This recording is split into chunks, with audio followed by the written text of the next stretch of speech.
Kabar Bapak Ibu semua?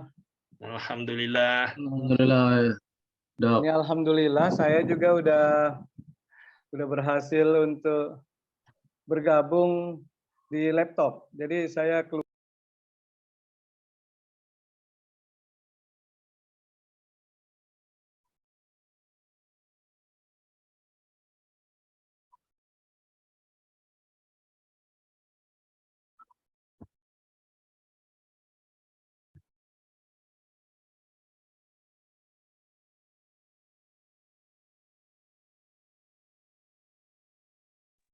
Mohon maaf dokter, suaranya tidak muncul. Suaranya tidak keluar dokter.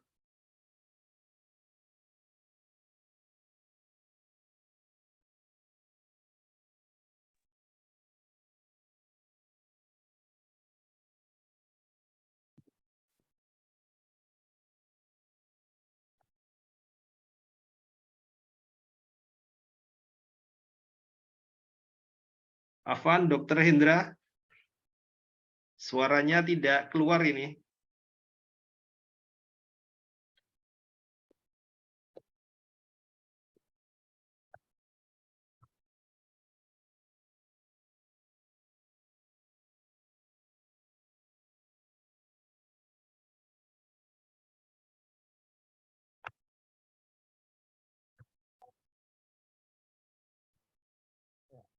Assalamualaikum warahmatullahi wabarakatuh.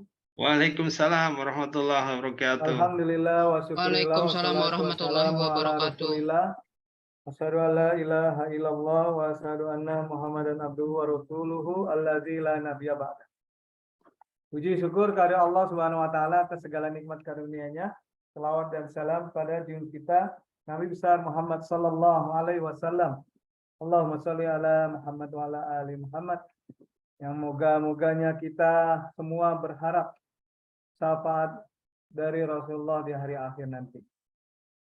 Bapak, Ibu, para panitia yang saya muliakan,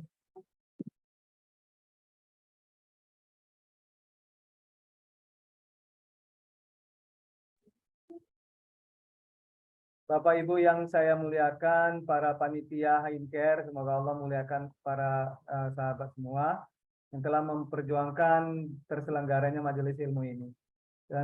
Dan juga yang saya banggakan sahabat-sahabat semua, teman-teman seperjuangan, pejuang Tibun Nabawi yang kita kali ini bertemu dalam forum Haincare ya.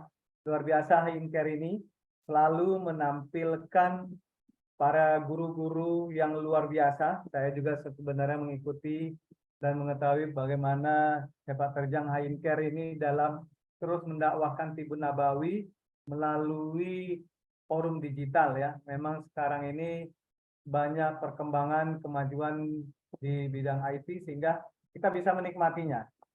Nah, Bapak Ibu semua, sehubungan tadi mulainya agak molor, saya mohon maaf lahir batin karena ini di luar dugaan, ada problem digital juga tadi ya. Kemudian di sini waktu Isya, jadi tadi lagi azan, jadi sebentar kita tunda. Kemudian tadi sempat matikan lewat pula bus besar itu yang sekarang kalau klaksonnya telolet gitu, nyaring tadi di depan rumah saya, jadi saya matikan, makanya saya mute sebentar tadi. Ya, baik, panitia izin saya mulai ya, ini dibantu nanti ya, next gitu ya. Siap dokter, ya silakan. Ya, next Pak Hilmawan. Ya, jadi kita cerita penyakit kardiovaskular ya, yang saya diberikan ini bagaimana mekanisme patofisiologi penyakit kardiovaskular, ya kan? Dan bagaimana mengenal dasar anatominya serta fisiologinya dulu gitu, ya. Nah, kalau kita cerita penyakit kardiovaskular atau nama kerennya itu CVD ya, cardiovascular disease. Ini adalah gangguan yang berhubungan dengan jantung Bapak Ibu dan juga pembuluh darah. Jadi biasanya satu paket dan bisa saja yang memulai itu salah satu, misalnya jantung dulu atau pembuluh darah dulu, ya. Nah, CVD adalah penyakit yang kronis sifatnya. Ya, dia kronis itu artinya Bu menahun, Pak. Ya, tahunan, bulanan, tahunan begitu. Dibilang tidak sembuh, mungkin lebih tepatnya sulit sembuhnya, lama sembuhnya gitu. Jadi kronis. Kenapa saya bilang saya menolak tidak sembuh ya karena sesungguhnya Allah katakan ya, sesungguhnya tiap-tiap penyakit itu ada obatnya, ya. Nah, pastilah semua itu ada obatnya. Hanya saja mungkin kita belum tahu, kita belum ketemu formulanya, begitu ya. Nah, CPD adalah penyakit kronis yang berkembang bertahap, Bapak Ibu, perlahan-lahan sepanjang hidup, bahkan mulai dari muda, ya. Jadi, misal penyakit kolesterol, bukan karena tua saja baru penyakit kolesterol, sebenarnya itu perjalanan penyakitnya sudah lebih dari muda. Maka kalau kita cerita mencegah terjadinya penyakit, maka budaya pola hidup sehat itu harus dari sekarang, harus dari muda. Nah, ini bisa kita jadikan satu bahan edukasi, nasihat, penyuluhan bagi warga di sekitar kita, ya, terutama pasien-pasien bekam kita. Jadi ini potensi dong. Kalau kita berhasil mempopulerkan bekam, mempromosikan dan meyakinkan pasien kita bagaimana untuk menjaga hidup sehat, salah satunya berbekam, sehingga kita menghindari penyakit yang lain, penyakit yang lebih parah, maka orang di sekitar kita setidaknya akan berbondong-bondong untuk berbekam sunnah, menjaga diri agar tetap sehat, tidak sampai sakit. Nah, begitu dia Bapak Ibu ya kuncinya. Habis nih udah belajar kita, mulailah untuk promosi kesehatan. Jangan cuma menerima bekam. Promosikan kesehatan, bagaimana contoh salah satu di dalam sistem kardiovaskular, agar kita hidup sehat, tidak terkena penyakit kardiovaskular yang sifatnya kronik, menahun. Maka Bapak Ibu, pasien-pasien harus diedukasi agar mereka sadar tentang kesehatan mereka, sehingga mereka justru berbekamnya dalam keadaan sehat. Nah, kita pun nggak kerepotan. Tapi kalau bekam dalam kondisi penyakit udah complicated, udah banyak yang lain, komplikasi, mau dibekam hipertensinya, gula darahnya lagi tinggi, atau sebaliknya mau dibekam gula darahnya tinggi, tensinya lagi naik, itu udah komplikasi, sehingga sulit kita untuk menentukan terapi terbaiknya, karena penyakitnya udah banyak yang ikut-ikutan, ikut campur dalam penyakit itu. Nah, mereka adalah ya penyakit CPD itu sekumpulan penyakit heterogen ya, yang penyebabnya perkembangannya itu paling sering itu aterosklerosis. Nah, ini penyakit sepertinya pangkal deh, pangkal dari penyakit-penyakit lain, penyakit gagal jantung, ya, penyakit hipertensi, penyakit serangan jantung koroner, ya, penyakit stroke juga dan sebagainya. Ya, aterosklerosis ini beserta penyakit lainnya, ya, penyakit arteri koroner dan hipertensi arteri, ini adalah penyebab terutama paling dominan dalam menyebabkan penyakit kardiovaskular atau CVD. Ya, next, Ustaz.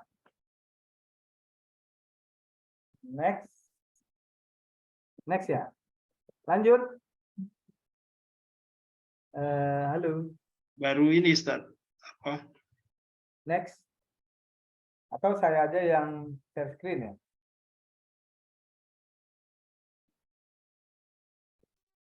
Halo, tes Ustaz Ilmawan.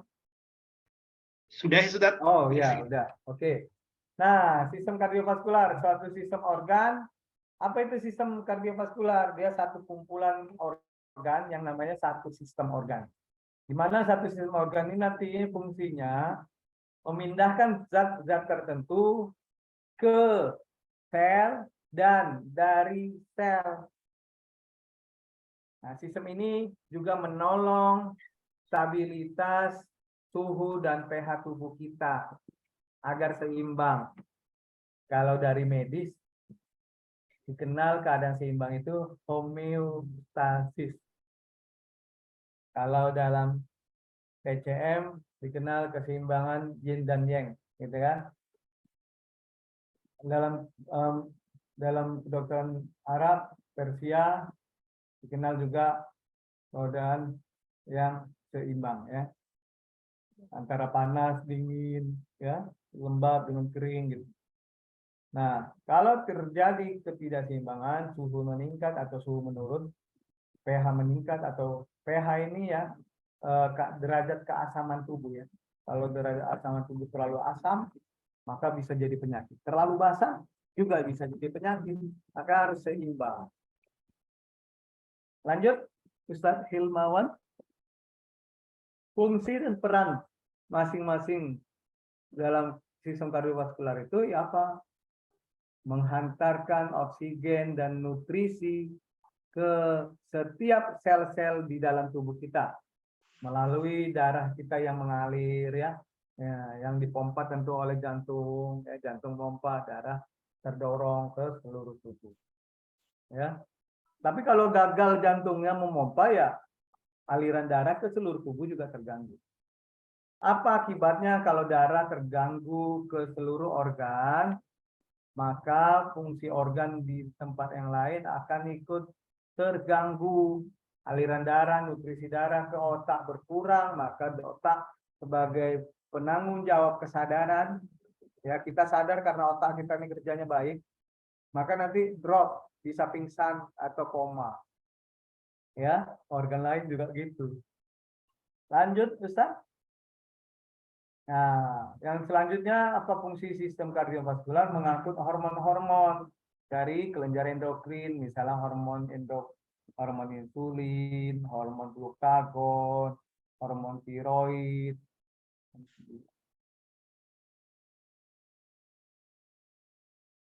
Ya, membantu menstabilkan suhu di dalam badan kita. Ya, kemudian menghalangi dehidrasi dan infeksi dengan menstabilkan tahapan kadar cairan, ya, tahapan cairan yang pada kadar-kadar yang sesuai. Nah, jadi dia fungsinya untuk menjaga kita agar tidak agar terhindar dari dehidrasi, ya, dan juga dari satu penyakit infeksi. Ya, mana tahu ada infeksi kuman masuk maka langsung dicegah. Gitu. Lanjut, Ustaz. Iya. Peredaran darah, ya. Peredaran darah ini ditanggung-jawabi oleh karena ada cairan tubuh yang diedarkan, ya. Kemudian ada yang pembuluh darah dan pembuluh limfe yang baik. Jadi kalau pembuluh darahnya sempit, pecah, ya, maka menimbulkan kebocoran isi darah di pembuluh darah, itu keluar ke jaringan di luar pembuluh darah. Sedangkan tubuh memerlukan darah cairan di dalam pembuluh darah itu. Kalau kurang misalnya karena ada perdarahan, maka kita akan mengalami dehidrasi, hipovolemia, kekurangan volume darah. Kita bisa sekarat dan mati pelan-pelan itu. Nah, begitu juga pembuluh limfatik. Pembuluh limfatik ini adalah pembuluh atau saluran pipa-pipa cadangan pengangkut cairan-cairan tubuh yang tidak terangkut semua melalui pembuluh darah vena. Nah, jadi kembalikan dia nanti pembuluh limfatik ini kayak pipa juga kayak vena menuju ke jantung juga. Dia nanti jadi ibaratnya tim patroli belakang, ya. Jadi kalau ada barang kececer diambil baru dibawanya ke rumah gitu, ke jantung. Nah, makanya kalau pembuluh ini terganggu, ya sistem kardiovaskular terganggu. Ya, bisa jadi ya rusak organ yang lain. Ya, itu dia. Nah, apa itu organ-organ yang terlibat dalam sistem peredaran darah? Ada jantung, ya, jantung itu organ pemompanya, pembuluh darah, dan juga darahnya. Pembuluh darah tadi termasuk kapiler. Ya. Lanjut, Ustaz. Nah, ini kalau kita cerita satu persatu dulu ya. Jantung ya.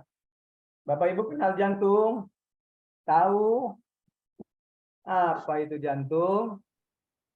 Ini kalau ada tanya seru juga nih. Cuman nanti ya, nanti jadinya banyak yang komentar nggak selesai-selesai. Ya, jantung ini adalah organ yang berotot dan berongga. Jadi isinya otot tok, Bu. Nggak ada tulangnya. Tulang nggak ada. Yang ada otot KB. Otot semua itu. Ya. Dan dia berongga. Ada 4 rongganya. Ya, sehingga dengan rongga itu menjadi tampungan darah yang akan dipompanya. Oke, lanjut Ustaz. Teruslah dia berkontraksi, menerima darah, memompa darah, menerima darah, memompa darah, begitu seterusnya hingga akhir hayat. Nah, mengenal bentuk morfologi jantung, jantung ini berukuran sedikit lebih besar dari kepalan tangan kita ini. Nah, masing-masing kan. Kurang lebih beratnya 250 sampai 300 gram. Bentuk jantung ini kayak kerucut, kayak persis kayak jantung pisang. Bapak Ibu pernah lihat jantung pisang? Nah, itu seperti itulah. Ya, dengan basis kordis dasar jantungnya di atas, dia kayak pendulum ya, kayak peluru terbalik gitu ya. Jadi dasarnya di atas, ujung pelurunya itu di bawah, ya itulah apex cordis namanya. Ya, ujung puncaknya jantung apex cordis, dasarnya jantung basis cordis. Ya, lanjut, Sat. Lalu, lanjut, Sat. Bentuk, lanjut, next. Next. Ya, kedudukan letak jantung ini di mana, Dok? Kalau ditanyakan, jantung ini berada di dalam rongga toraks, rongga dada. Tepatnya pada sisi depan, bawah, kiri, bukan kanan. Depan, sisi depan, agak ke bawah, di dada kiri. Itu dia. Bisa ya? Nah, jadi dia kalau orang nyanyi Garuda di dadaku itu, nah, yang dia megang dada kiri. Karena itu jantung. Nah, jantung terletak di antara paru kanan dan paru kiri. Ya. Nah, jadi paru-paru itu ada 2, jantung cuma 1. Ya. Dan dia letaknya di tengah. Belum next, belum bisa kembali.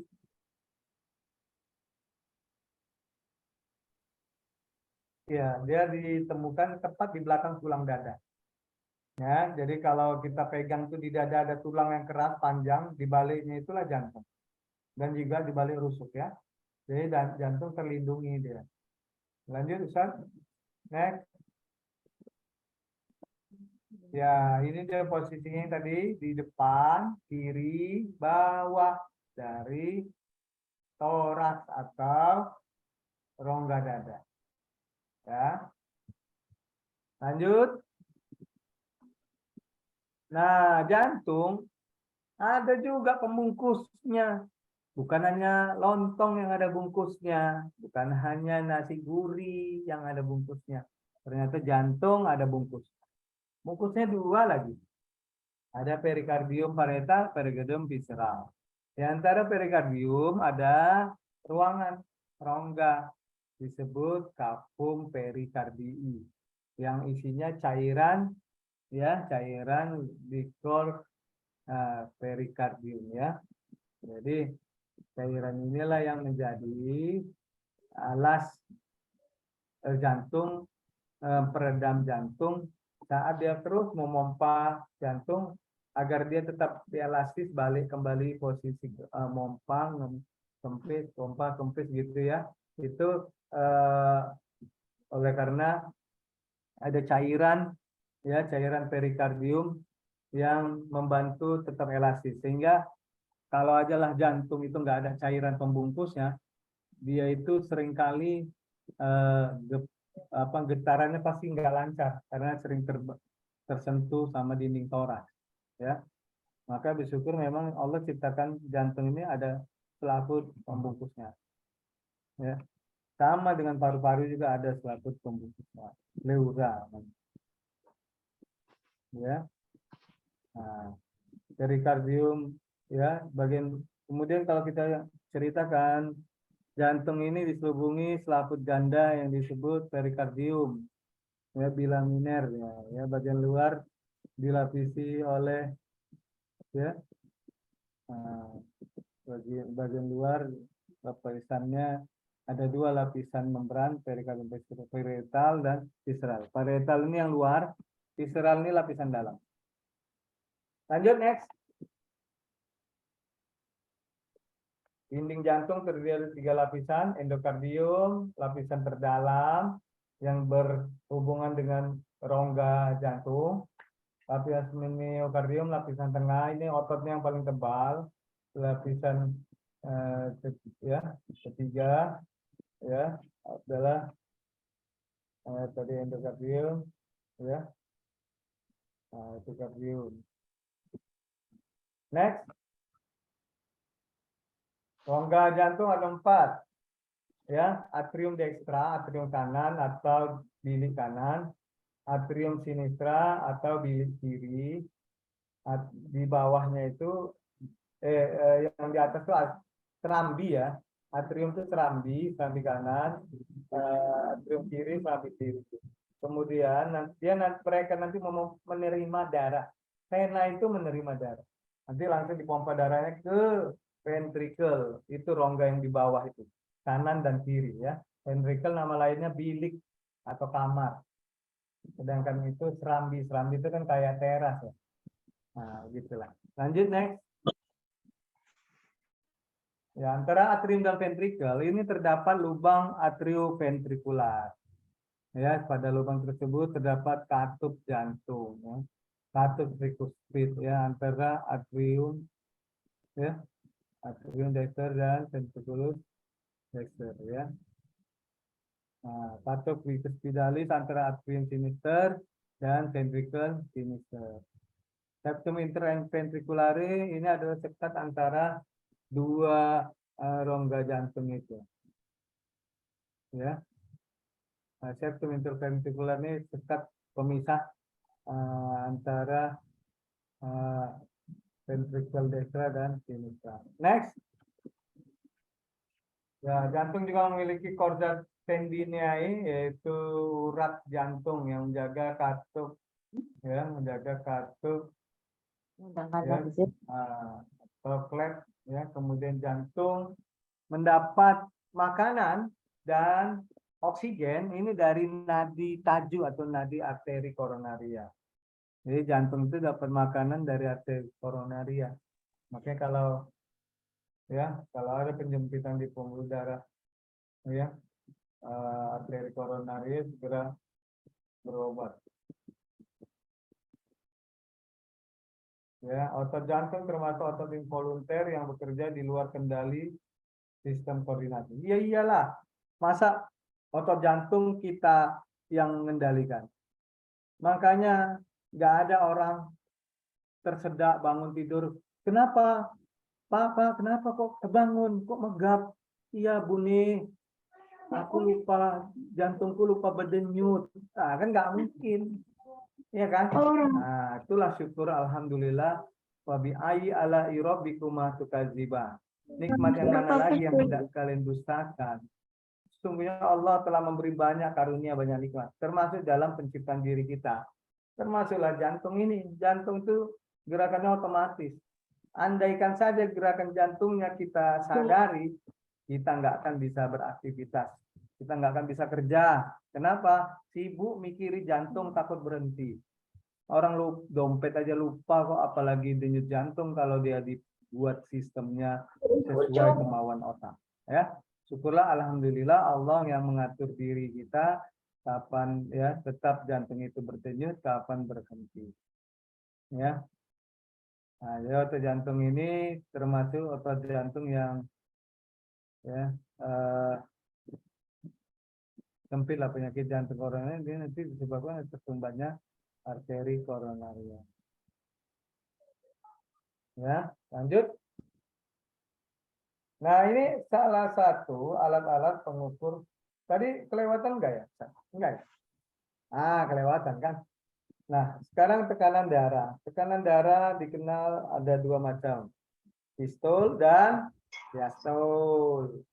Ayo, siapa yang sudah paham tekanan darah? Ada yang belum? Nah, baiklah, saya akan tahu sistol ini peristiwa puncuknya darah ya keluar dari jantung ya. Jantung itu tatkala berkontraksi, mengempis, sis katanya. Maka terjadilah tekanan sistol namanya. Itu yang kalau kita lihat 120/80, berarti sistolnya itu yang atas 120, diastolnya itu yang bawah per 80 ya. Apa yang terjadi dengan diastol itu ternyata terjadi peristiwa mengembangnya bilik jantung atau ya mengembangnya bilik jantung atau ventricle ya. Saat dan darah masuk ke jantung ya kan ya. Darah masuk ke jantung saat relaksasi dan saat dikeluarkan dari jantung itulah saatnya jantung berkontraksi. Pada orang normal diastolik ini sekitar 80 mm Hg. Tapi rentangnya kurang lebih ya masih bisa di atas 60 mm Hg ya. Sampai ya 100 mm Hg juga bisa ya. Paling tinggi itu udah 100 sudah ini. Sampai 89 mm Hg. Jadi tekanan darah diastol yang 90 itu udah dikatakan hipertensi ringan ya. Jadi kalau masih 85 bawahnya masih normal. Next. Dan Ustadz, itu kayaknya ada kata-kata yang terlewat deh. Halo. Peristiwa menguncupnya. Ilu. Next. Halo. Kalau gitu Menguncupnya saya aja darah. nih, saya udah bisa operasional nih laptop. Menguncupnya bilik. Kalau repot kan bukan saya nanti.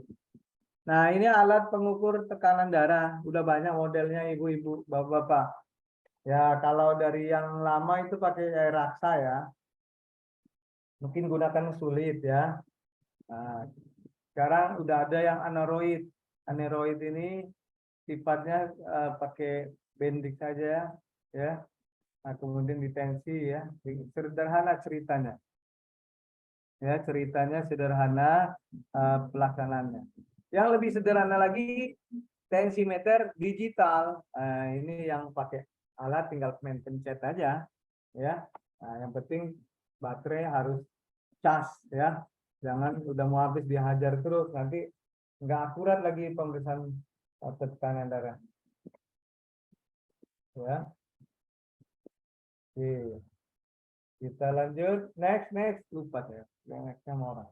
Fisiologi kerja jantung bagaimana? Jadi ketika serambi jantung mengembang berelaksasi, maka darah itu tertampung dari seluruh tubuh masuk ke serambi kanan, sedang darah dari paru-paru akhirnya ke serambi kiri, ya.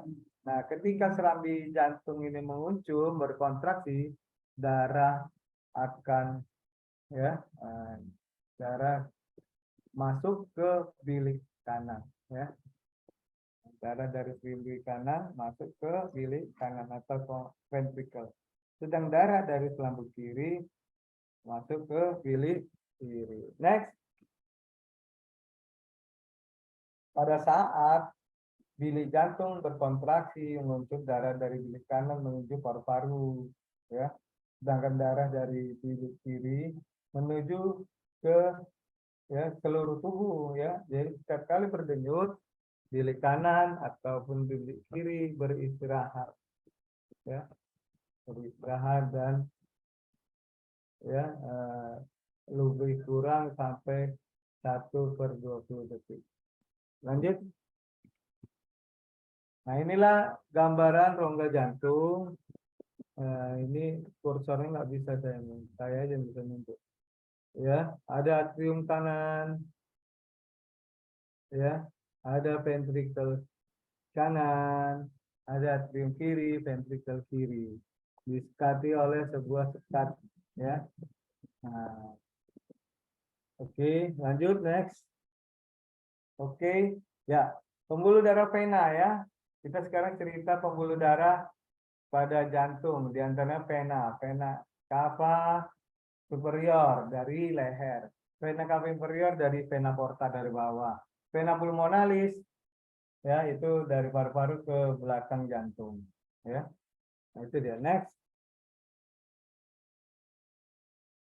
vena cava ini adalah vena membawa aliran darah. Dia vena terbesar nih kalau vena cava ya. Dari darah dari seluruh tubuh kecuali ya dari paru ya. Vena pulmonalis mengantarkan darah dari paru ke atrium sinistrum ya. Vena pulmonalis ini mengantarkan darah ya dari paru-paru ke atrium sinistrum ya. Aorta ini keluar dari ventriculus sinister dan membawa aliran darah ya dari jantung ke seluruh tubuh ya. Next. Nah, pembuluh darah ada dua, vena dan arteri. Arteri yang keluar dari ventrikel dextra yaitu menuju ke paru-paru, disebut truncus pulmonalis ya. Kalau yang satu lagi ya, nah, darah yang telah diperoleh ya dari oksigen ya dari paru akan dialirkan ya menuju atrium sinistrum ya. Lanjut next. Nah, ini pembuluh darah ya, kurang lebih ilustrasi nih ya. Jantung di tengah, ada yang masuk dari paru ke keramik kiri, dipompa, balik lagi ke jantung ya. Nah, itu seterusnya ya. Kita peredaran darah tertutup. Lanjut. Nah, pembuluh nadi atau arteri ini adalah pembuluh darah yang membawa darah dari jantung Bapak Ibu dan disebarkan ke seluruh tubuh. Nah, arteri ini mengalirkan darah mengandung kaya oksigen. Nah, jadi kalau arteri terhambat, maka terlambatlah juga sembako ke daerah ujung. Arteri yang terletak, ya, ini memang umumnya terletak di dalam tubuh ya, di leher, di toraks, ya. Nah, arteri mengalirkan darah yang mengandung banyak oksigen kecuali pada truncus pulmonalis. Arteri terletak agak di dalam tersembunyi dan dari ya permukaan tubuh. Nah, lanjut next. Arteri ini memiliki dinding pembuluh yang kuat dan elastis ya. Arteri yang keluar dari ventriculus sinister ya. Ini disebut aorta. Arteri yang keluar dari ventriculus sinister ke aorta disebut ya. Aorta sendiri merupakan pembuluh darah terbesar yang membawa aliran darah ya. Ya, membawa aliran darah menuju ke seluruh tubuh. Mengalirkan darah yang kaya oksigen ke seluruh tubuh. Jantung memiliki katup ya. Ya, jantung memiliki katup ya. Nah, terus ada pembuluh darah kecil yang berhubungan dengan pembuluh darah kapiler. Arterial ini pembuluh darah terkecil yang berhubungan dengan pembuluh kapiler ya. Nah, lanjut kita pembuluh vena apa pula ceritanya? Pembuluh vena adalah pembuluh yang membawa darah ya menuju ke jantung ya. Terus vena itu terletak di dekat permukaan tubuh dan darahnya banyak mengandung gas karbon dioksida sehingga tampak kebiru-biruan. Vena ini memiliki dinding pembuluh yang tipis Bapak Ibu ya dan tidak jelas ya, mudah kolaps ya. Jika diraba dindingnya ya Jika diraba, ya, insya Allah dia tidak berdenyut, ya. Jadi dia tidak ada tekanan, gitu. Lanjut, Ustaz. Tidak ada tekanan kayak arteri atau nadi, ya. Pembuluh vena ini mempunyai katup, tapi kalau arteri nggak punya. Ya, sepanjang pembuluh darah ini berfungsi agar darah tetap mengalir satu arah, ya, mengalir, ya, satu arah, ya, menuju ke jantung. Dan dari seluruh tubuh, semua vena-vena ini harus bermuara menjadi salah satu, ya, yang bermuara menjadi salah satu pembuluh darah besar yang disebut vena cava. Vena cava mengalirkan darah yang kaya karbon dioksida dari tubuh masuk ke jantung melalui atrium dentrum.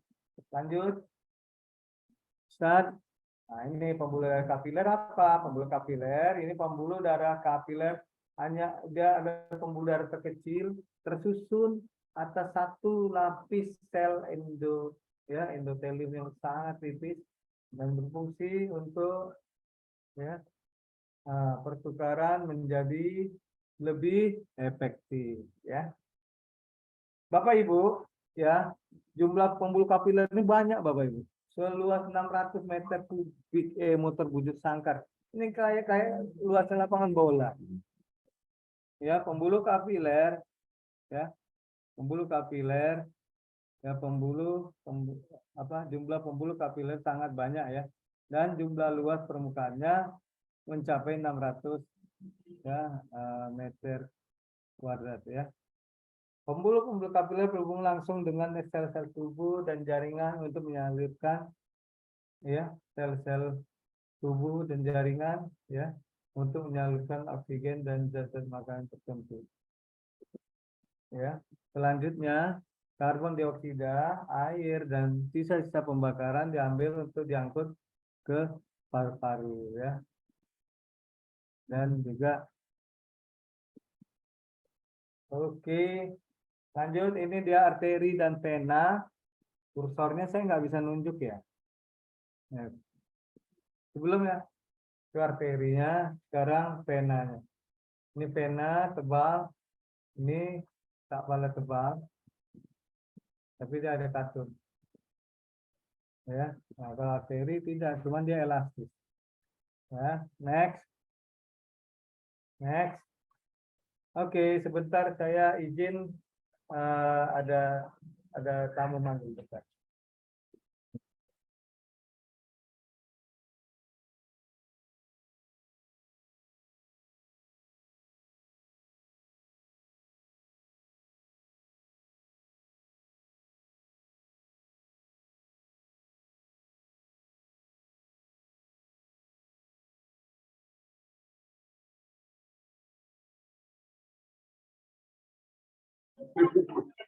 Afwan dok, kenapa suaranya hilang ya?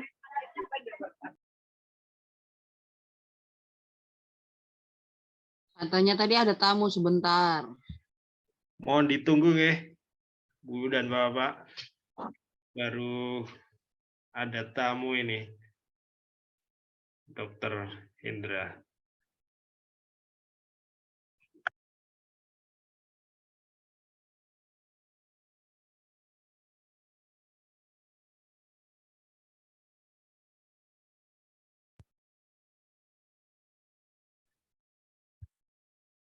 Ya, maaf. Ya, saya mohon izin, tadi ada urusan yang harus makjub gitu, ya. Baik, terima kasih sudah menunggu. Saya lanjutkan. Sekarang kita ceritanya darah, ya, Bapak Ibu, ya. Tadinya kan sudah cerita jantung, cerita pembuluh darah, sekarang darahnya. Nah, darah kita itu ada 3 macam. Pertama, eritrosit atau sel darah merah. Bentuknya cakram bikonkav. Ya, bulat, pipi, dan cekung tengahnya. Ini bentuk. Tidak ada intinya. Ya. Setiap 1 mm kubik darah ini mengandung 4 juta sampai 6 juta eritrosit. Ya. Nah, kenapa warna merah? Karena mengandung Hb atau hemoglobin yang berfungsi untuk mengikat oksigen itu Bapak Ibu, supaya oksigennya terikat bisa dihantarkan ke sel-sel tubuh. Yang butuh oksigen sopo toh? Yang butuh oksigen adalah sel tubuh kita. Sel otak nggak dapat oksigen, maka dia akan redup. Sel jantung nggak dapat oksigen akan lemah. Begitu yang lainnya. Ya, lanjut. Monggo. Ya, ini gambar sel darah merah. Bentuknya bulat seperti donat, tidak berinti, ya. Ya, bikonkav artinya dia bulat. Dan kayak cakram, ya. Lanjut. Nah, ada sel darah putih yang namanya leukosit. Memiliki bentuk tidak tetap dan dapat bergerak bebas dia. Jadi dia sedikit jumlahnya, seperti tentara dan rakyat lah ya, kurang lebih ya. Jadi rakyat lebih banyak daripada tentara. Ya, memiliki bentuk tidak tetap yang dapat bergerak bebas. Selnya ini tidak punya pigmen, tetapi punya inti sel. Kalau tadi sel darah merah kan nggak punya inti. Nah, setiap 1 mm kubik darah mengandung 6.000 sampai 9.000. Kalau tadi sel darah merah berapa? 4 juta kan? Nah, bandingnya itulah juta banding ribu, ya 6.000 banding 4.000, 4 juta atau 5 juta, ya hampir 1/10, 1/100, ya.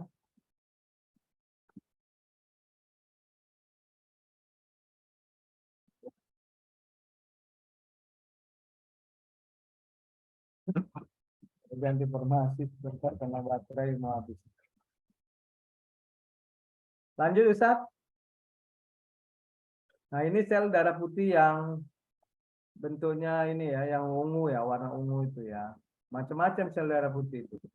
Tapi kita nggak usah detail ya. Ada makrofag yang sering kita ceritakan juga, makrofag, sel mas yang menghasilkan histamin ya. Itu dia. Lanjut. Nah, trombosit. Trombosit ini kita lebih tepatnya keping-keping darah karena dia kayak pecahan piring. Nah, aduh gawat, ini udah mau habis pula apa saya hitung lambung.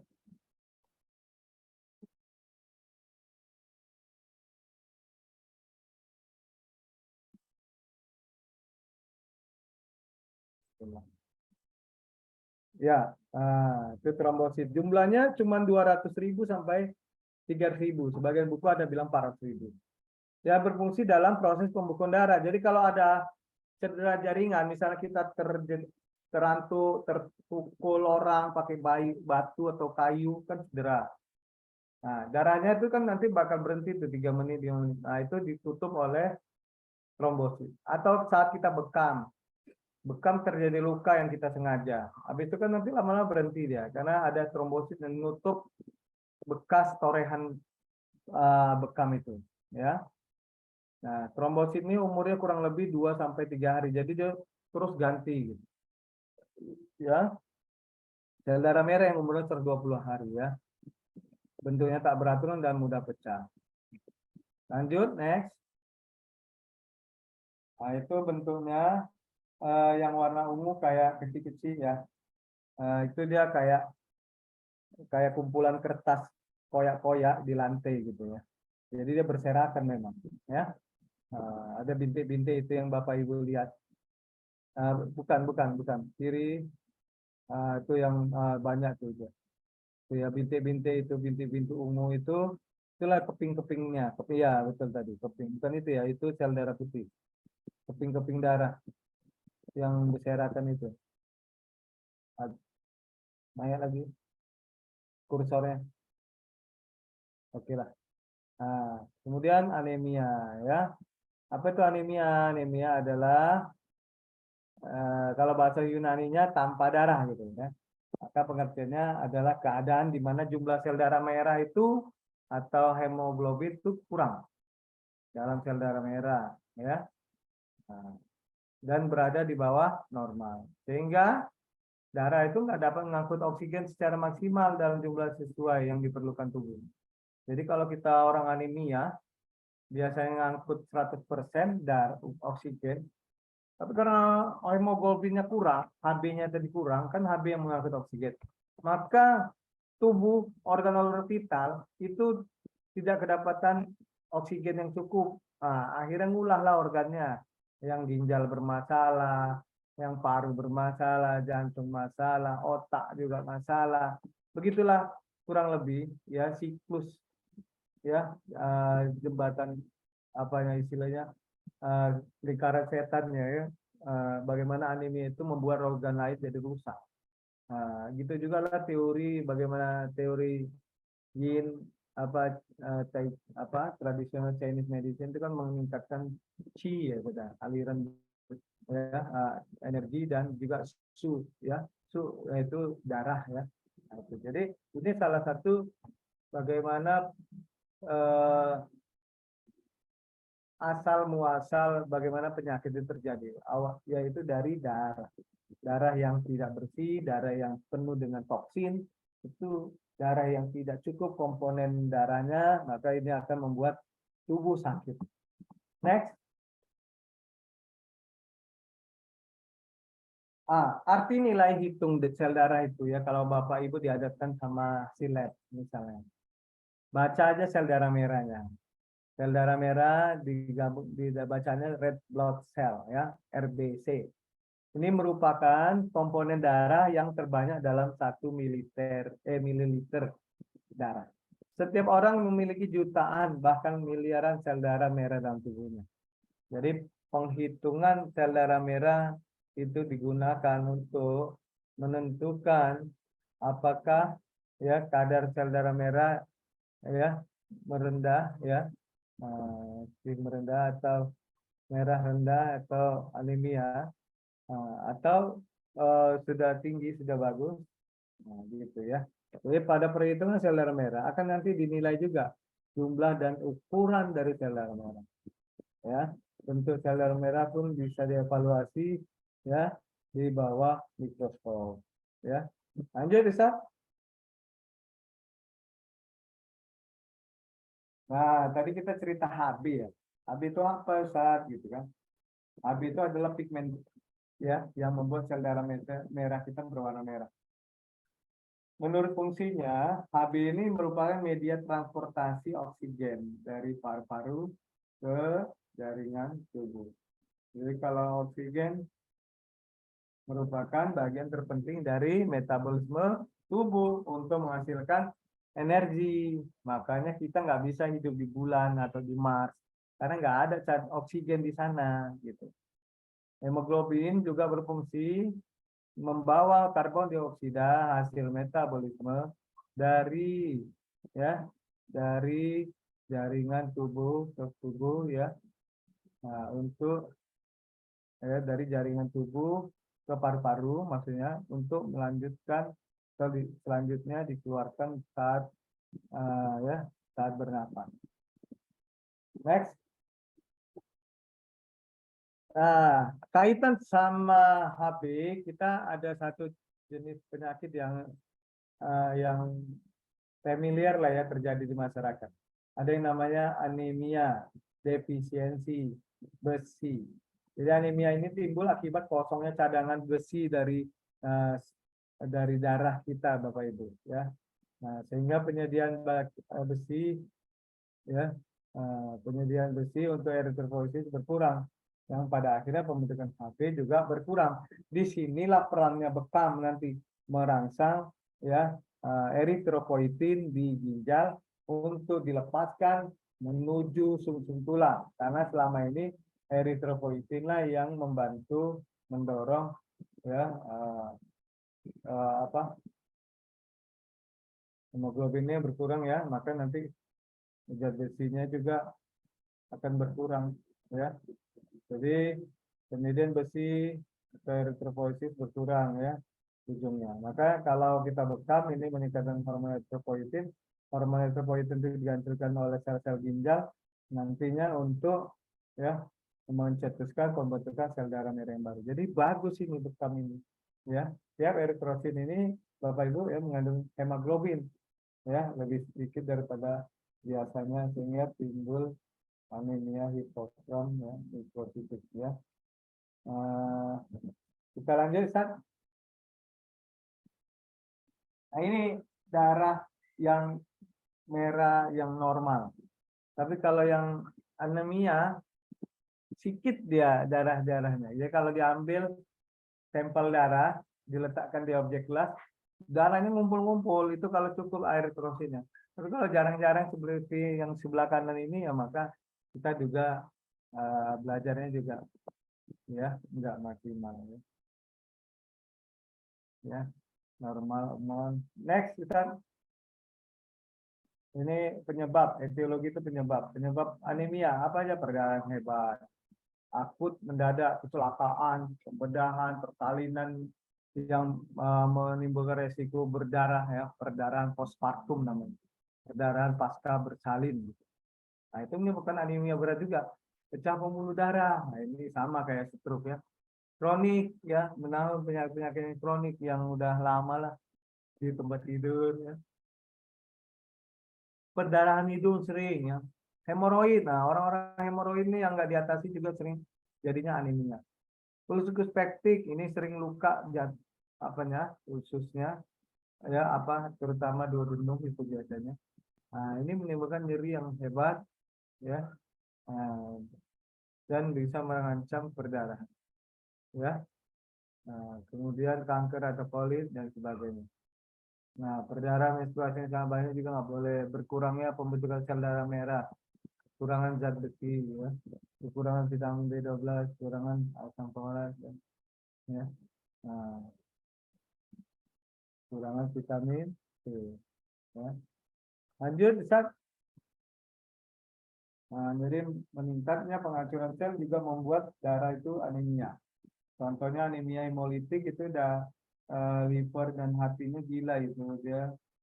Anemia hemolitik itu menghancurkan sel darah merah normal sehingga jadinya anemia gitu. Misalnya penghancurkan reaksi autoimun terhadap sel darah merah juga ya bisa kekurangan GCPD ya tambah penyakit sel tabit ya. Nah itu bisa ya. Lanjut next. Nah, ini ada satu juga selain anemia penyakit aterosklerosis. Ya, aterosklerosis ini adalah penyebab utamanya dari CPD yang bersifat kronis dan dapat tetap tersembunyi kalau mau tidak tersembunyi ya. Selain itu, aterosklerosis adalah penebalan dan pengerasan dinding arteri. Jadi kalau udah keras tebal, ya kan, itu agak membuat macet itu aliran darah di pembuluh darah ya menyertai penuaan terkait dengan dampak buruk utama pada sistem kardiovaskular meningkatkan ya kadar kolesterol plasma lebih dari 150 mg per desiliter ya. Lanjut Ustaz. Jadi kalau secara terus-terusan kolesterol tinggi maka nanti secara fisiologi lemak yang dibutuhkan oleh tubuh dalam jumlah tertentu kurang dari 200 tapi kita asupannya lebih ya, apabila kolesterol berlebih dapat berkontribusi mengendap di dinding pembuluh darah kita. Jadi kalau sering-sering hiperkolesterol nggak diantisipasi, tidak minum obat segera, tidak jaga pola hidup maka siap-siaplah nanti ya kita juga bisa terkena penyakit pembuluh darah ini. Ya, nah, jadi bila terus terjadi penumpukan plak ya. Lanjut next. Ya, coronary artery disease.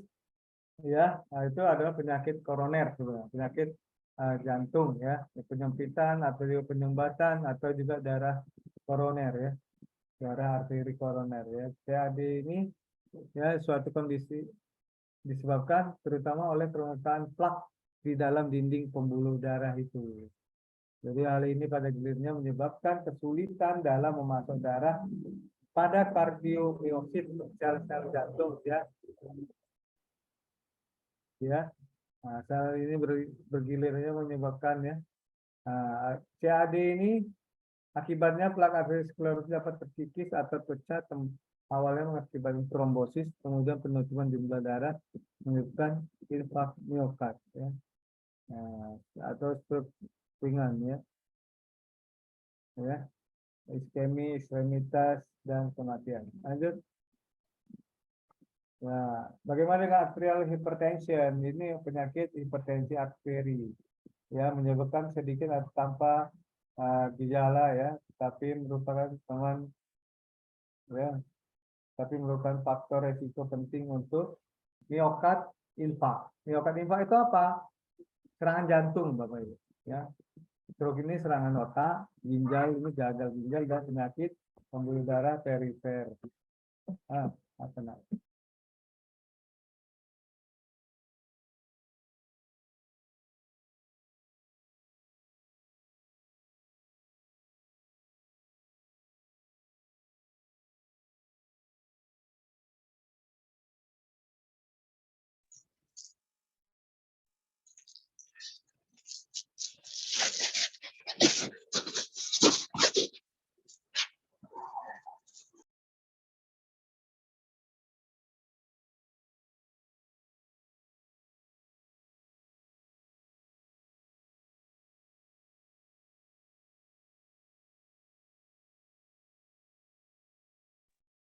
Puan ya Bapak Ibu, ada anak yang ganggu bentar. Ya, jadi CPD ini disebabkan oleh banyak faktor, diantaranya seperti usia, sudah tua ya, jenis kelamin juga sudah tua, latar belakang genetik dan sebagainya, merokok, aktivitas fisik yang kurang olahraga. Nah, ini penyakit DM, penyakit kolesterol, dislipidemi, kegemukan. Nah, ini semua bisa menyebabkan penyakit-penyakit kardiovaskular. Jadi inilah salah satu pokok kenapa manusia bisa mengalami penyakit kardiovaskular. Usianya bertambah terus, obesitas ya. Selain genetik ya, faktor keturunan ya. Kemudian pola hidupnya yang kurang tepat, merokok ya, terlalu banyak kerja, istirahat kurang, makan kurang ya. Kemudian stres banyak, ada pula penyakit diabetes, makan kolesterol yang juga nggak terkontrol. Nah, itu semua mampu menyebabkan CPD, penyakit kardiovaskular. Jadi nanti untuk kuliah esok dan selanjutnya, ini nanti akan disinggung bagaimana anatomi, fisiologi, sistem kardiovaskular, dan bagaimana patofisiologi terjadinya satu penyakit. Lanjut, Ustaz. Ustaz. Lanjut.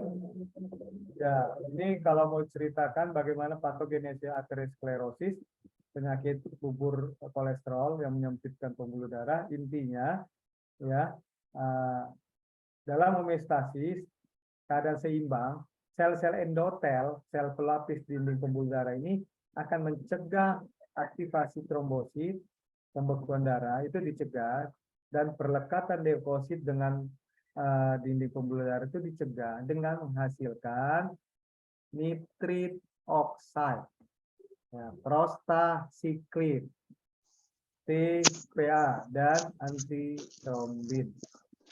Nah, antitrombin 3. Saat peradangan terjadi, misalnya ada inflamasi bengkak ya, atau ada apa ya, terjadi peningkatan jumlah molekul adesi, lem itu saling mengikat ya, supaya zat yang namanya molekul seperti lem yang mengadesi namanya selektin, hicam, dan ticam yang berpartisipasi dalam infiltrasi leukosit melalui lapisan endotel ya. Nah, dengan leukosit, lipoprotein menembus endotel dan mereka terperangkap di ruang subendotel dan dimodifikasi secara oksidatif. Nah, sehingga keadaan disfungsi endotel dalam pengobatan kardiovaskular modern digambarkan dengan sebagai perubahan dalam produksi dan ketersediaan NO, prostacyclin endotelin, yang diturunkan dari endotel, serta dampaknya terhadap reaktivitas vaskular. Lanjut, Ustaz. Next, pembuluh endotel, pembuluh darah dihasilkan ya, pada pembuluh endotel ada substansi vasoaktif. Vasoaktif ini ya Bapak Ibu ya, yang menyempitkan pembuluh darah yang mempengaruhi tonus vaskular. Jadi ada vasodilator. Vasodilator itu yang melebarkan pembuluh darah yang diproduksi oleh endotel juga. Endotel itu sel dinding pembuluh darah ya di kapiler, di pembuluh darah. Jadi termasuklah zat yang namanya nitric oxide, prostacyclin, endothelin, EDHF, endothelin derivative hyperpolarizing factor, singkatannya EDHF ya. Nah, ini semua mempengaruhi tonus vaskular dengan cara berdifusi dan melebarkan hubungan antar sel otot sehingga terrelaksasilah sel pembuluh darah kita. Jadi kalau produksi NO banyak, prostacyclin banyak, EDHF banyak pada pembuluh darah, maka ini akan mencegah penyempitan pembuluh darah, tentunya mencegah stroke, mencegah serangan jantung, dan sebagainya. Lanjut, dan menurunkan hipertensi. Prostacyclin membuat vasodilatasi pelebaran pembuluh darah dengan cara relaksasi otot vaskular melalui jalur siklik AMP dependent. Dengan stimulus seperti bagaimana hipoksia. Ya, kalau ada hipoksia jaringan, keluar HF1 dan sebagainya, akhirnya pengeluaran pelebaran pembuluh darah. EDHF juga gitu, adalah perangkat melebarkan pembuluh darah juga. Yang penting juga seperti nitrate oxide. Ia bekerja dengan cara berdifusi antar sel. Dihasilkan dengan faktor pencetus seperti nitrate oxide ya pada sirkulasi koroner. EDHF ya menjadi sangat penting karena merelaksasi arteri kecil ya bersama nitrate oxide. Nah, lanjut Ustaz, ini penting ini. Lanjut. Nah, endothelin 1 apa itu? Adalah lawannya Pak, Bu. Vasokonstriktor, kontriksi, penyempit pembuluh darah. Ini kawan-kawannya adrenalin ini. Nah, ya, yang poten, yang mampu, kuat ya yang dihasilkan oleh sel endotel. Keberadaannya bisa muncul endothelin 1 ini dipicu oleh beberapa faktor seperti ada trombin, ada angiotensin 2, epinefrin. Jadi dengan keluarnya hormon epinefrin tercetuslah ya endothelin 1 ya. Endothelin 1-nya akhirnya keluar dari sel endotel, kerjanya apa? Memvasokonstriksi, menyempitkan pembuluh darah. Jadi tahulah kita kalau orang yang stres, epinefrin keluar dan epinefrin merangsang pengeluaran endothelin 1. Lanjut, ada yang baru gabung, silakan, monggo. Terima kasih, itu sedikit udah dipres itu, udah diempit. Mudah-mudahan bermanfaat ya, karena begitu banyak sebenarnya mekanisme kerja penyakit-penyakit jantung ini ya. Jadi mudah-mudahan ini jadi dasar Bapak Ibu yang kuliah online selama 4 hari ke depan bertemu dengan para pakar lain, yang akhirnya nanti puncaknya Mas Haris bisa menyampaikan bagaimana bekam manfaat untuk penyakit kardiovaskular.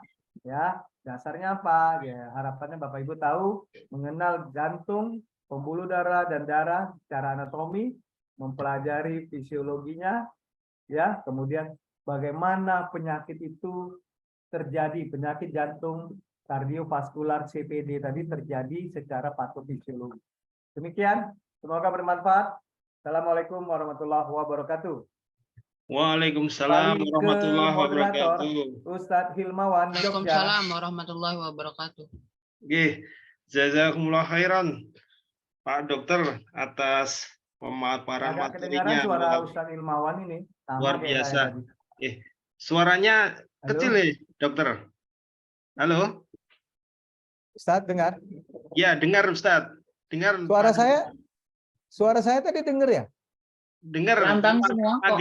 Agak Bagus. kecil memang, tapi dengar. Ya. Dengar. Oh, rupanya kurang tekan ini. Makanya saya nggak dengar juga suara Oh Ustadz. gitu, Hilman. ya. Rupanya perlu suaranya diulang merdu. lagi nih.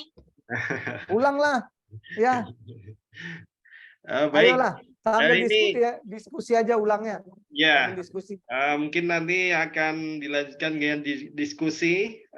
Ini ada beberapa yang sudah mau menanyakan di chat room. Kirain Nah ini yang kirain mungkin nggak ada yang yang kita nanya ini, dahulukan, yang didahulukan yang mungkin yang raise hand dulu ya.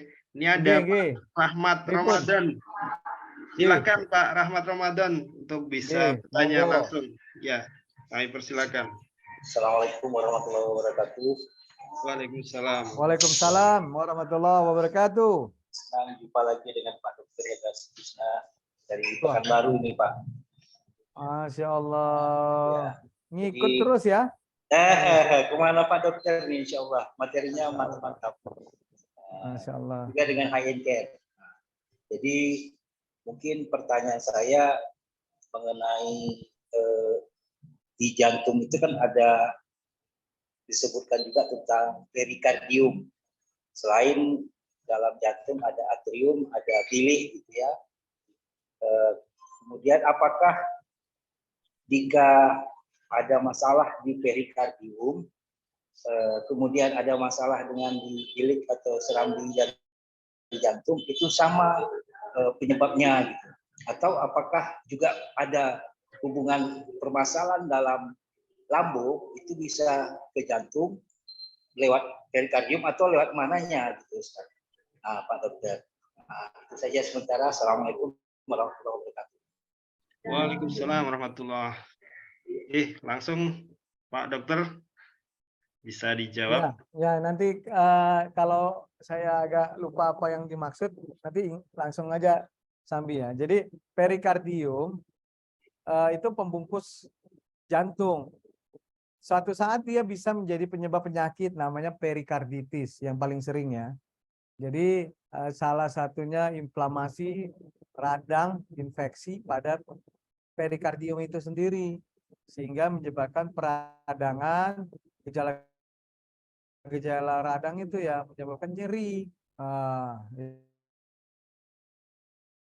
atau serambi dan bilik itu adalah pompa-pompa jantung yang satu saat juga bisa memiliki masalah ya, misalnya kegagalan pompa ventrikel, kegagalan pompa atrium, kegagalan katup jantung itu membuka sehingga tekanan kembali ke atrium. Kan atrium itu di atas itu tinggi, mau diluncurkan dihantarkan ke ventrikel yang ada di bawahnya melalui katup kan, katup di antara atrium dan ventrikel, nama katup atrioventrikular.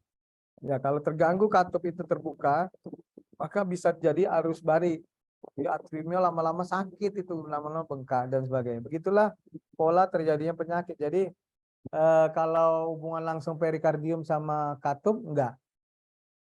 Ya, perikardium tidak langsung menyebabkan gangguan buang rongga jantung tadi.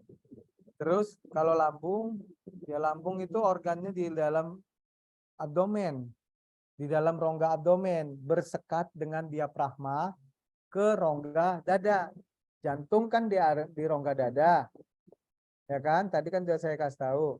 Ternyata rongga dada sama rongga abdomen itu ada sekat, ada pemisah, namanya diafragma. Nah, karena letak jantung bertetangga hanya sebatas dinding seperti rumah kontrakan, maka kalau tetangga yang satu ribut, keributan juga kedengaran sama yang satu. Nah, tapi bukan yang satu masalahnya sama. Jadi kalau lambung lagi nyeri, lagi luka, nggak teratasi, sehingga menyebabkan nyeri panas di ulu hati, nyeri tusuk di ulu hati, kita menyangka bisa jadi gejalanya kayak serangan jantung. Tapi bukan jantungnya bermasalah, tetap lambungnya bermasalah, nggak bisa nular, nggak bisa nular ke jantung penyakitnya itu. Demikian Pak. Afwan kalau ada yang kurang pas, tanyakan lagi. Syukron, Ustaz. Penyakit yang baru. Kalau Sampai yang jumpa lagi. perikardium dan serambi atau bilik itu kalau ada bermasalah, apakah sakitnya juga mirip sama? Beda Pak. Kalau serangan perikardium itu lebih ke inflamasi, kayak infeksi. Jadi nyeri dia. Nyeri perikardium itu kalau infeksi, kalau nyeri. Kalau gagal jantung karena rongga yang terganggu, itu biasanya sesak nafas, ya jantungnya membesar, terjadi pembengkakan di kaki-kaki. Nah, gitu dia Pak. Tekanan darah meningkat. Syukron kasiron jazakallah khair Pak Dokter. Ya, insyaallah. Barakallahu fiik Pak Rahmat. Kira-kira Waalaikumsalam, sekali Ustaz. orang Pekanbaru. Sampai jumpa lagi berikutnya nanti. Insyaallah. Siap. Kembali Pak Ustadz Ilmawan.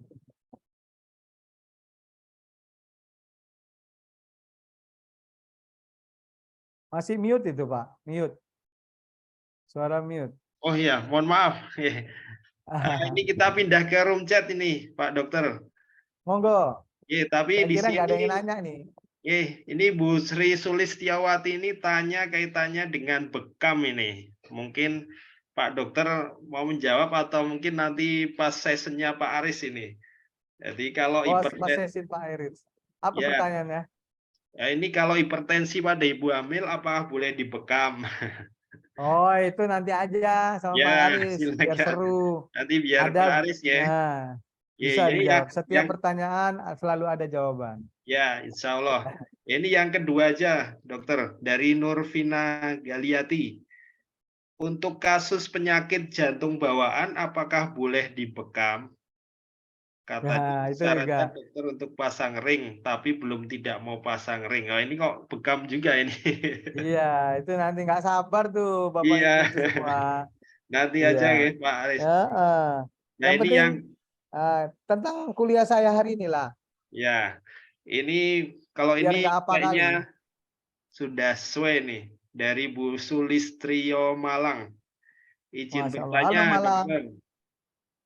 Akhir-akhir ini beberapa kali melihat orang meninggal secara mendadak, padahal sebelum-sebelumnya sehat bugar dan baik-baik saja, dan tidak memiliki riwayat penyakit yang membahayakan. Apakah peristiwa tersebut termasuk salah satu penyakit jantung? Pertanyaan kedua, ini dilanjutkan, bagaimana cara mengetahui atau mengidentifikasi bahwa kita terkena gejala jantung? Apakah gejala perasaan tidak nyaman dan nafas seperti agak susah termasuk gejala jantung bermasalah? Wah, ada yang ketiga juga ini. Anatomi bagian manakah yang perlu diatasi saat gejala penyakit jantung melanda dan penanganannya? Terima kasih. Ada Iya. 3 ini, dokter. 3. Bantu G. Nah, tadi saya lupa. Yang pertama Iya. kan apa yang pertama? Meninggal secara mendadak, dokter. Meninggal mendadak itu sudden death ya. Itu biasanya adalah penyakit-penyakit serangan jantung ya. Serangan jantung itu apa sebenarnya, Dok?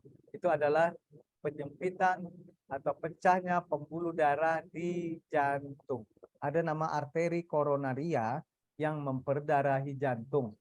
Nah, arteri itu kecil, halus seperti akar-akar rumput. Nah, satu masa ya, sudah tadi yang saya bilang bahwa proses degeneratif aterosklerosis tadi itu sebenarnya sudah berjalan semenjak kita masa remaja. Bahkan dikatakan beberapa buku, sejak kita balita sudah mulai ada aterosklerosis di antara kita. Jadi kalau kita pola makannya buruk dan sebagainya, maka kita nggak tahu sampah-sampah metabolisme seperti asam urat dan kolesterol itu menumpul, mengendap di dinding pembuluh darah, menimbulkan cedera dan akhirnya merangsang proses inflamasi di pembuluh darah sehingga meneballah dia dinding pembuluh darah tadi, lama-lama sempit. Pada masanya orang-orang muda sekarang banyak yang stres, banyak yang kerjanya terlalu berat, epinefrinnya keluar terus, nggak ada adrenalin, nggak ada hormon endorfinnya yang keluar, tidurnya lama sehingga melatoninnya turun. Melatonin, endorfin, serotonin itu kan hormon-hormon bahagia itu. Nah, kalau mereka tidak turun, epinefrin merajai, mendominasi. Epinefrin efek sampingnya merangsang endotelin 1 tadi yang vasokonstriksi, menyempitkan pembuluh darah. Akhirnya udahlah tebal dinding pembuluh darahnya karena lemak bertahun-tahun dipelihara, tambah sempit terus-menerus. Satu masa dengan takdirnya memang kematian itu sudah ditentukan oleh Allah, jadi perantaran. Atau dari sisi spiritualnya, kalau kita kaitkan sama ilmu ruqyah, maka itu seringkali konversi disamakan dengan ain. Orang yang sering kali mati mendadak, serangan demam tiba-tiba, sakit tiba-tiba dan sebagainya itu dikonotasikan dengan ain. Karena dibilang Rasulullah juga, maka sesungguhnya kematian umatku ini rata-rata didominasi disebabkan oleh karena ain. Nah, itu hadis Rasulullah. Maka memang banyak sekarang orang yang mati mendadak seperti itu. Kayak mendadak pun banyak, tapi kadang-kadang mati mendadak lebih dominan. Nah, pertanyaan kedua, Ustaz. Ini bagaimana mengidentifikasi bahwa kita terkena gejala jantung? Iya, kalau gejala jantung itu kaitannya kan peredaran darah. Kaitan peredaran darah itu ketersediaan darah dan oksigen ke seluruh tubuh. Jadi kalau darah tidak mengalir lancar dan mengantarkan oksigen ke seluruh tubuh, misalnya organ otak, maka kita akan selalu kurang nutrisi, otaknya kurang tokcer, kurang pinter, sering lupa, makan, lambung, sering cepat kenyang. Kenapa? Lambungnya kurang aliran darah, kurang suplai darah, anemia atau kurang aliran darah. Sehingga gerakan jantung ususnya kurang cepat, kurang bekerja seperti normal biasanya, gerakannya lambat, perutnya begah, malas makan, tambahlah asam lambung. Belum lagi otot lemes-lemes, mau kemana-mana males, karena lemes badannya, cepat capek. Kemudian baru tambah sesak napas, agak kerja dikit aja butuh oksigen banyak. Nah, ini jadinya orang, misalnya orang harusnya kerja sana sini, nggak sesak, dia udah sesak. Bahkan nanti tambah berat, mandi aja sesak dia. BAB aja mohon maaf sesak dia. Apalagi mohon maaf berhubungan pun sesak nafas dia.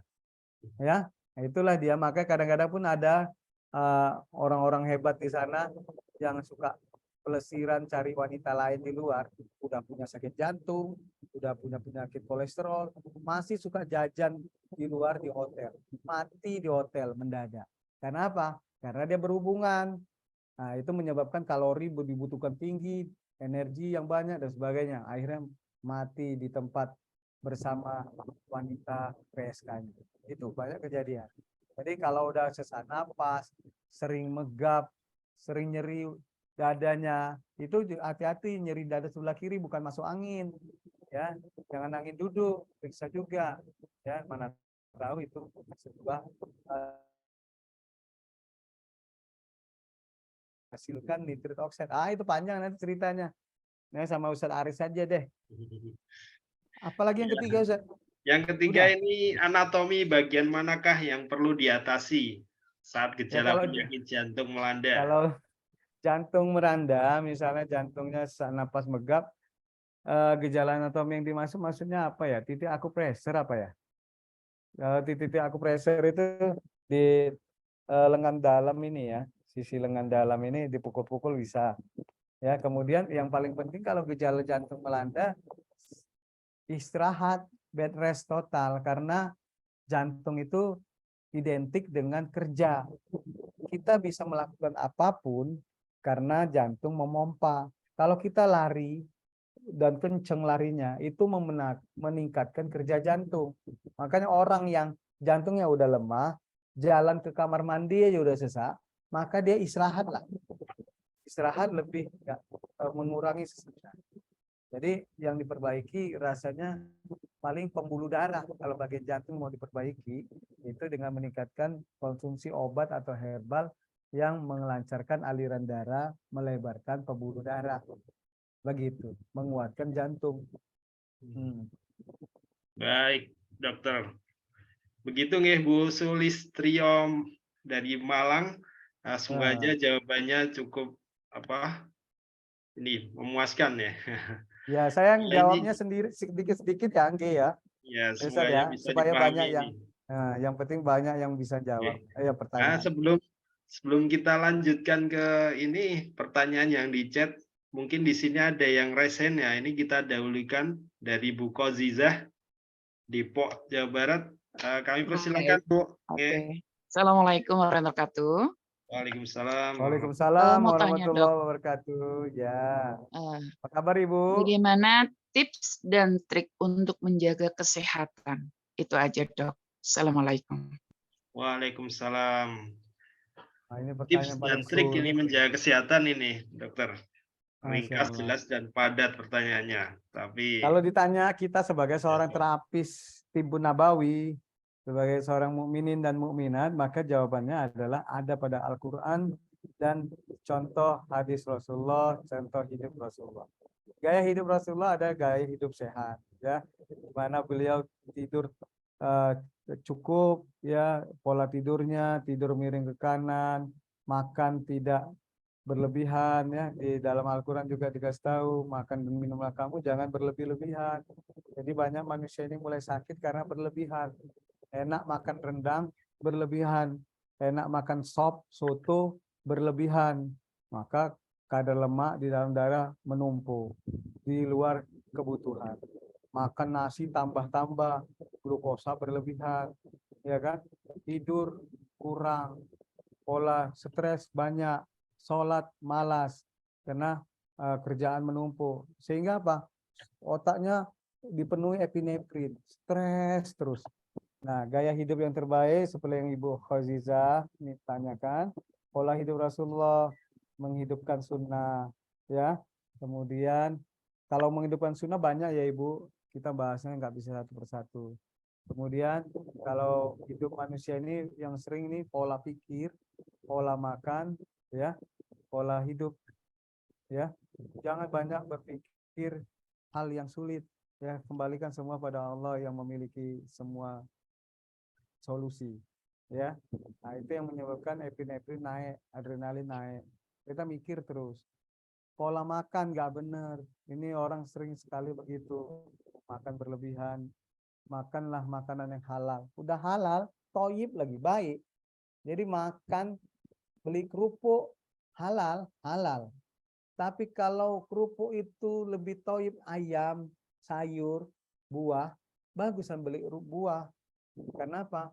Makan kerupuk nggak banyak-banyak, micin banyak-banyak, ataupun makan, saya nggak nyinggung petani kerupuk atau apa ya, maksudnya gini, kerupuk, makanan yang jajanan, yang nggak, maksudnya yang nggak terlalu mengenyangkan, nggak toyib kan, ya, makan mie apa, mie tiaw, nasi goreng, macam-macam itu, micin-micin penyedapnya banyak, bakso, macam-macam kan.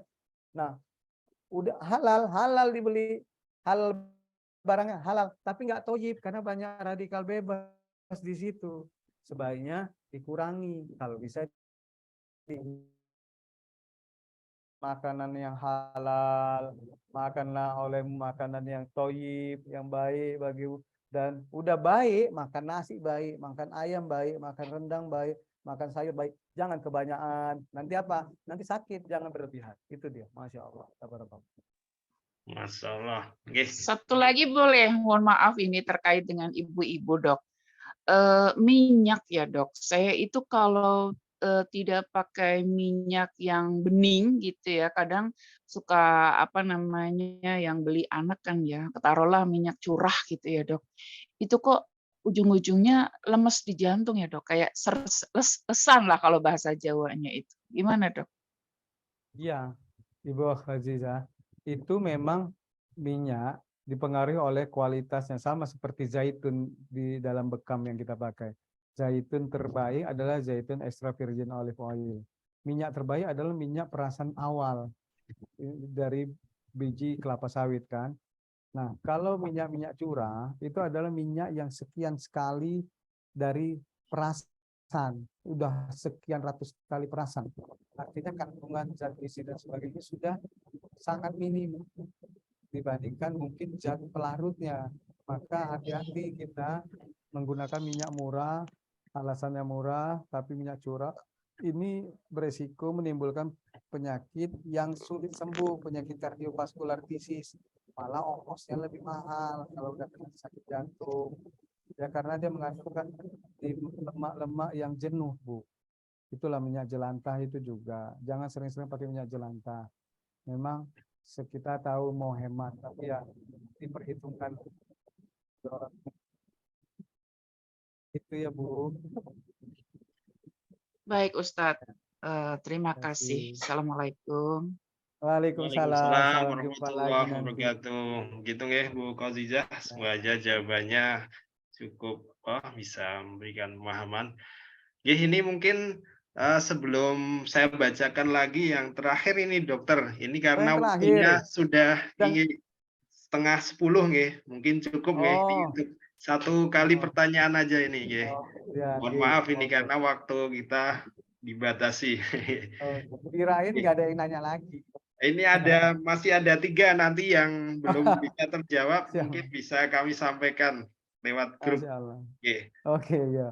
Apa Baik, itu? ini Dokter Indra, apakah ada jantung di bagian sisi kanan dan jika ada, apa resiko atau efeknya yang signifikan?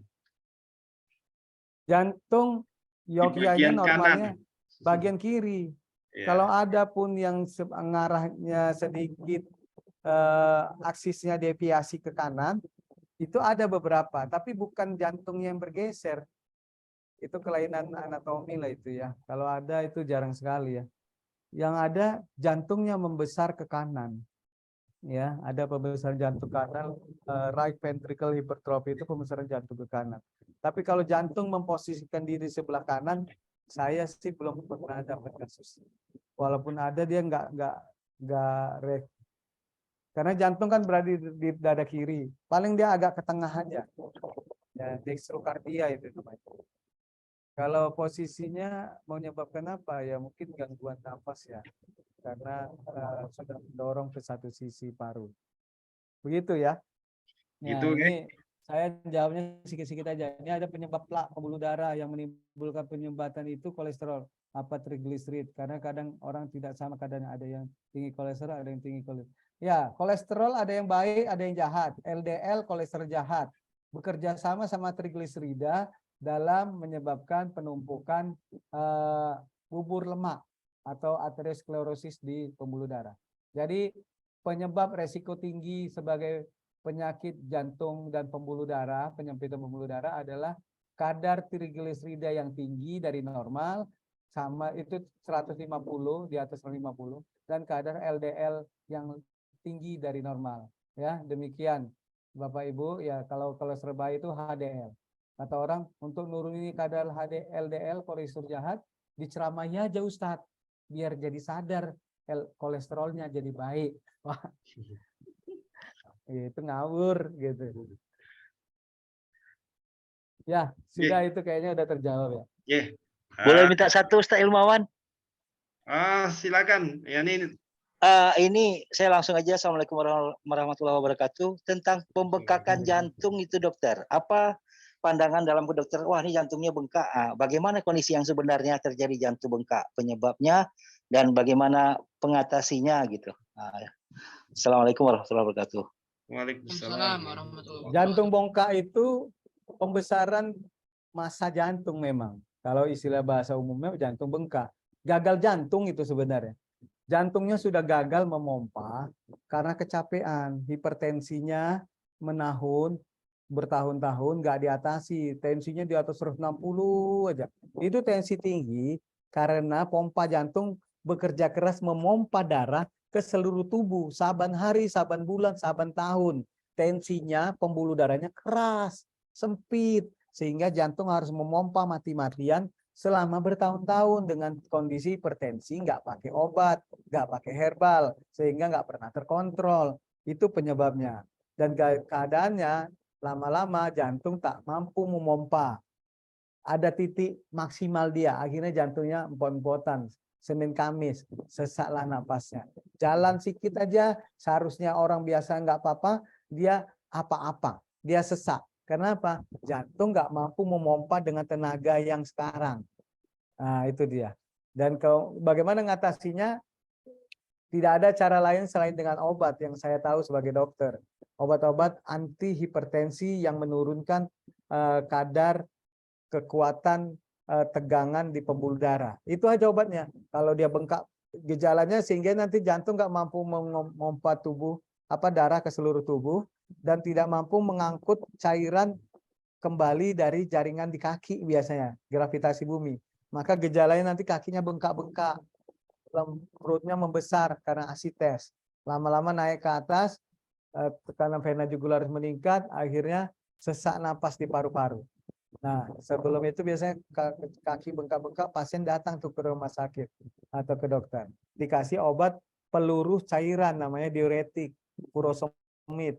Nah, tapi kalau mau kita beralih ke herbal ya monggo cari apa sumber herbal yang mampu bekerja untuk masalah jantung yang tadi.